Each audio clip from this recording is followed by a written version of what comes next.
So hello guys and I welcome you all in my YouTube channel. आज का topic है determinant.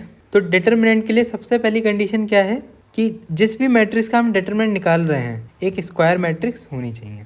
अच्छा, मान लो कोई ए मैट्रिक्स है, ठीक है। Let suppose 1 2 3 4 5 6 7 8 9। तो देखो इसका डिटर्मिनेंट कैसे लिखते हैं। Determinant of A equal to, ये इस तरीके की लाइन बनाते हैं, ठीक है। ये ब्रैकेट है और ये सिंपल लाइन है। अच्छा, तो डिटर्मिनेंट निकालते कैसे हैं। तो डिटर्मिनेंट निकालने के लिए कोई भी एक रो या कोई भी एक कॉलम को पिक कर लो। तो मान लो मैंने ये वाली रो एक पिक कर ली 4 5 6। इसका जो फर्स्ट एलिमेंट है यानी 4, इसकी रो और कॉलम को डिलीट कर दो। क्या करो, रो और कॉलम को डिलीट कर दो। तो क्या बचेगा 2 3 8 9। इसका डिटर्मिनेंट बना लो 2 3 8 9 और इससे 4 की मल्टीप्लाई करनी है। तुम्हारे पास अगला एलिमेंट क्या है 5। तो 5 वाली रो और कॉलम को डिलीट कर दो। तो क्या बचा 1 3 7 9। तो इसमें लिख दो 1 3 7 9 और उसकी क्या कर दो 5 से मल्टीप्लाई कर दो। फिर देखो नेक्स्ट एलिमेंट क्या है 6। तो 6 वाली रो और कॉलम को डिलीट कर दो। तो क्या बचा 1 2 7 8 1 2 7 8 और 6 से मल्टीप्लाई कर देंगे। अच्छा, अब यहाँ पर साइन क्या आएंगे, सोचने वाली बात है ना। साइन क्या आएंगे, पॉजिटिव आएगा निगेटिव आएगा। तो देखो ध्यान से, एक जनरल डिटर्मिनेंट लिखा है। अगर इसके रिस्पेक्टिव एलिमेंट देखो ध्यान से, इसके रिस्पेक्टिव एलिमेंट देखो ध्यान से, है ना। तो 4 जो है वो A21 है। तो यहाँ का जो साइन होगा क्या लिखेंगे, -1 की पावर 2 + 1। ऐसे ही देखो यहाँ क्या साइन आएगा, देखो यहाँ आएगा -1 की पावर 2 + 2। फिर देखो यहाँ क्या साइन आएगा, तो यहाँ साइन आएगा -1 की पावर 2 + 3। तो इससे आंसर आएगा हमारा माइनस प्लस और माइनस। अब ध्यान से देखो, ये 3 × 3 का जो डिटर्मिनेंट था वो 2 × 2 के डिटर्मिनेंट में टूट गया। अब इसको सॉल्व करना है तो इसमें वही तरीका लगाएंगे। तो इसमें मान लो मैंने रो को पिक किया, तो रो को पिक किया तो फर्स्ट एलिमेंट क्या है 2। तो उसकी रो और कॉलम को डिलीट कर दो तो क्या आएगा 9। तो हम लोग कुछ इस तरीके से लिख सकते हैं, देखो -4 2 इंटू डिटर्मिनेंट ऑफ 9। फिर अगला एलिमेंट क्या है 3, इसका साइन क्या होगा निगेटिव। तो -3 इंटू डिटर्मिनेंट ऑफ 8। ऐसे ही हम लोग लिख देंगे।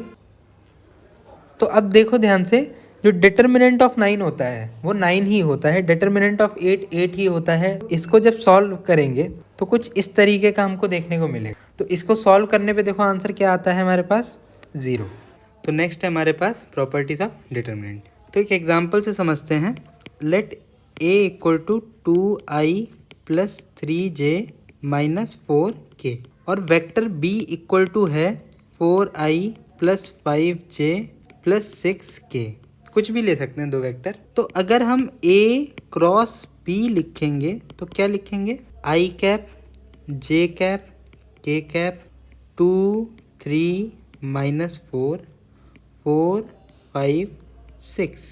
अगर b क्रॉस a लिखेंगे तो लिखेंगे i cap j cap k cap 4 5 6 2 3 -4।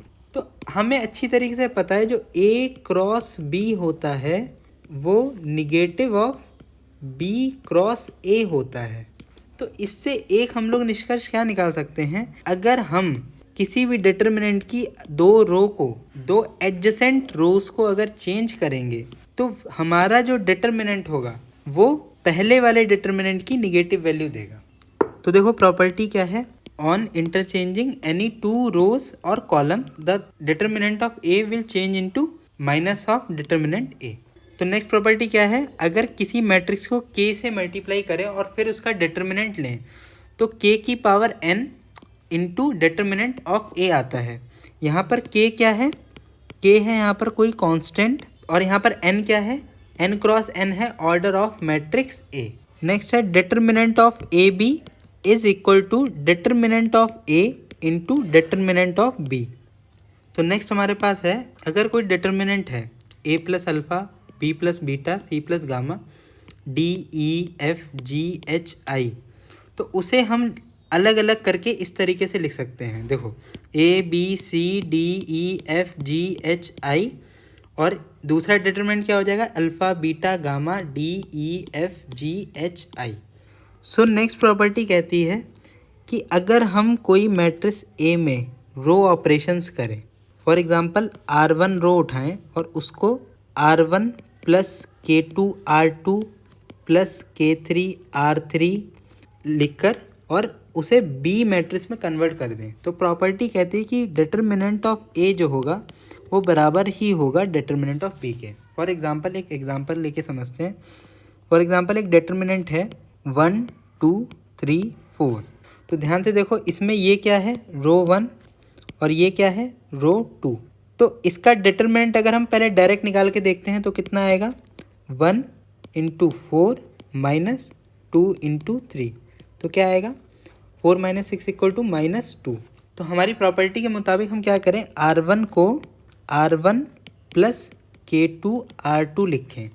तो हमारा डिटरमिनेंट सेम आना चाहिए, देखते हैं लिखकर। तो देखो क्या करना है, R1 में K2 R2 को ऐड करना है, यानी 3 की K2 से इंटू करके 1 में ऐड कर देना है और 4 की K2 से इंटू करके 2 में ऐड कर देना है। ठीक है, तो देखो क्या बनेगा, 1 प्लस 3 K2 और इधर क्या बनेगा, 2 प्लस 4 K2, 3 एंड 4। तो देखो डिटरमिनेंट की वैल्यू अब क्या आएगी, 1 plus 3 K2 into 4 minus 3 into 2 plus 4 K2। तो देखो ये आ जाएगा 4 plus 12 K2 minus 6 minus 12 K2। तो देखो आंसर फिर से वही आएगा -2। देखो K2 एक जनरल यहाँ पर लिया और यहाँ पर वैल्यू वही आई, तो यहाँ पे 1 भी ले सकते हैं, 2 भी ले सकते हैं, 3 भी ले सकते हैं, कोई भी वैल्यू ले सकते हैं। ठीक है, तो हमारा आंसर क्या आ जाएगा, वही आएगा जो हमारा पहले आया था। नाउ एक एप्लीकेशन देख लेते हैं डिटर्मिनेंट का, कि एरिया ऑफ ट्रायंगल कैसे निकालते हैं, है ना, डिटर्मिनेंट की हेल्प से। तो सबसे पहले बेसिक समझ लेते हैं कुछ। जैसे फॉर एग्जांपल कोई ट्रायंगल है, मान लो ये वेक्टर है A और ये वेक्टर है हमारा B, और लेट सपोज इसका नाम है PQR। तो ध्यान से समझना, अगर हमें इस ट्रायंगल का एरिया निकालना है तो हम क्या करेंगे, तो अब ध्यान से समझना, मान लो ये एंगल है थीटा, तो जो हमारा PS होगा उसे क्या लिख सकते हैं, magnitude of vector A into sine theta. और QR को क्या लिख सकते हैं, और QR को हम डायरेक्ट लिख सकते हैं magnitude of vector B। Area of triangle होगा half into PS into QR। तो इसको क्या लिख सकते हैं, half into magnitude of vector A sine theta into magnitude of vector B, magnitude of vector B। ध्यान से देखो, ये half into magnitude of A cross B ही है। तो यानी कि हमें क्या करना है, हमें A फाइंड आउट करना रहता है और B फाइंड आउट करना रहता है, फिर तो हमें लास्ट में A क्रॉस B निकालना है। और A क्रॉस B हम कैसे निकालते हैं, with the help of determinant. ठीक है, तो आज के लिए इतना ही, मिलेंगे नेक्स्ट क्लास में, तब तक के लिए बाय।